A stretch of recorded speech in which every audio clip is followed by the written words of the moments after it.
ভোটের বাজারে রাজ্য রাজনীতির অত্যন্ত গুরুত্বপূর্ণ একটা বৈঠক হচ্ছে, যে বৈঠকে রয়েছেন ব্রাত্য, কুণাল, ডেরেক, তিনজনের এই বৈঠক, যে বৈঠক থেকে অত্যন্ত তাৎপর্যপূর্ণ কিছু আউটকাম বেরিয়ে আসতে পারে। কারণ গত 3 দিনের রাজ্য রাজনীতির ফলো আপ বলছে আজকের এই বৈঠক অত্যন্ত গুরুত্বপূর্ণ। তো এই বৈঠক যেখানে হচ্ছে দক্ষিণ কলকাতার, সেখান থেকে আমার প্রতিনিধি রৌনক আমার সঙ্গে রয়েছে। রৌনক, প্রথমে কিছু বিষয় একটু জেনে নেওয়ার চেষ্টা করি।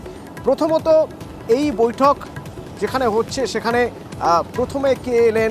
সবাই কি আলাদা আলাদা এলেন, নাকি একসঙ্গে দুজন এলেন আর একজন পরে এলেন?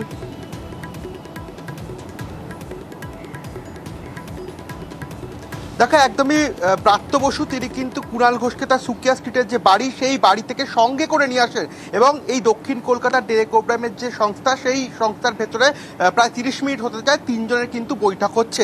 ব্রাত্য বসুর সঙ্গে করে কুণাল ঘোষ এখানে নিয়ে আসেন এবং এই যে গত 3 দিন ধরে রাজ্য রাজনীতিতে চর্চায় রয়েছে কুণাল ঘোষের নাম, কারণ রাজ্য সম্পাদক পদ থেকে তিনি অব্যাহতি চেয়েছিলেন। তারপরে যে নোটিশ, সেখানে সই ছিল আমরা দেখেছিলাম ডেরেক ওব্রায়ামের, এবং সেখানে কিন্তু কটাক্ষও করেছিলেন কুণাল ঘোষ কুইজ মাস্টার বলে। এখন কিন্তু তার সঙ্গে এই বৈঠক চলছে, অর্থাৎ এই যে কুণাল ঘোষকে নিয়ে জট, এবং 3 দিন ধরে তিনি যে রাজনৈতিক শিরোনামে রয়েছে, অর্থাৎ পরবর্তীতে তার কি হবে, তিনি সব পদ থেকে অব্যাহতি নিয়েছেন এবং তৃণমূল কংগ্রেসের মুখপাত্র থেকেও তার অব্যাহতি। তো পরবর্তীতে কুণাল ঘোষের ভবিষ্যৎ কি হবে, রাজনৈতিক বিষয়, এই নিয়েও কিন্তু একটা চর্চা সামনে উঠে আসছিল।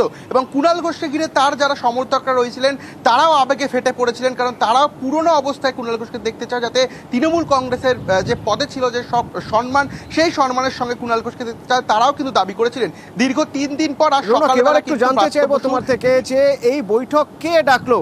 মানে ব্রাত্য বসু কুণাল ঘোষকে নিয়ে চলে এলেন ডেরেক ওব্রায়ানের সঙ্গে দেখা করতে, নাকি ডেরেক ওব্রায়ান প্রথমে বার্তা দিলেন কুণাল ঘোষকে আসার জন্য, কুণাল ঘোষ ব্রাত্য বসুকে নিয়ে চলে এলেন, নাকি ডেরেক ওব্রায়ান ব্রাত্য বসুকে বললেন, ব্রাত্য বসু কুণাল ঘোষকে নিয়ে চলে এলেন? দেখো, কিছুদিন আগেও দেখা গেছিল ব্রাত্য বসুকেও কুণাল ঘোষের সম্পর্কে মুখ খুলতে, যে কুণাল ঘোষ দলীয়ভাবে একজন খুব ভালো নেতা এবং তিনি যথেষ্ট একজন মুখপাত্র।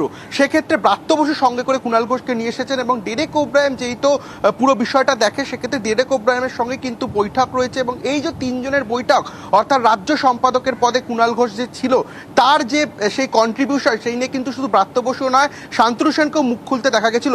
সেই বিষয়ে যাতে জট কাটতে যত দ্রুত সম্ভব এই জট কাটে এবং কুণাল ঘোষের পুনরায় যাতে সেই জায়গায় ফিরিয়ে আনা যায়, বা যেভাবে এই বৈঠকের মধ্যে দিয়ে জট কাটবে এবং পরবর্তীতে কি হবে সেই বিষয়ে নজর থাকছে। কিন্তু ব্রাত্য বসু তিনিই কিন্তু কুণাল ঘোষকে সঙ্গে করে নিয়ে এসেছেন তার এই ডেরেক ওব্রায়াম এই দক্ষিণ কলকাতার যে অফিস, সেই অফিসে।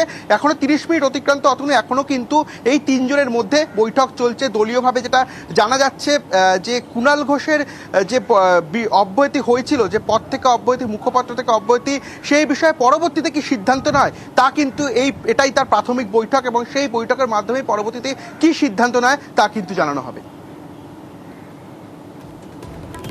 ঠিক তাই, নজর থাকবে আমাদের এই বৈঠকে। অত্যন্ত গুরুত্বপূর্ণ। প্রথমে রাজ্য সম্পাদকের পদ থেকে, তারপরে দলের তারকা প্রচারকের পদ থেকেও বাদ, মানে তারকা প্রচারকের তালিকা থেকেও বাদ কুণাল ঘোষ।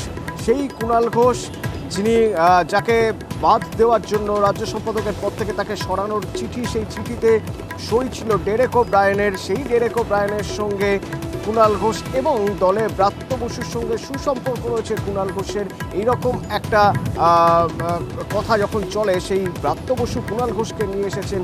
এই বৈঠক থেকে কি বেরোয় নজর থাকবে আমাদের। তবে পাশাপাশি নজর রয়েছে আমাদের শহর কলকাতার বিভিন্ন ওয়ার্ডে, যেমন গোবিন্দ খটিক লেনের যদি কিছু ছবি দেখাই আপনাদের, দেখুন তো, জলাশয় ছিল এক সময়।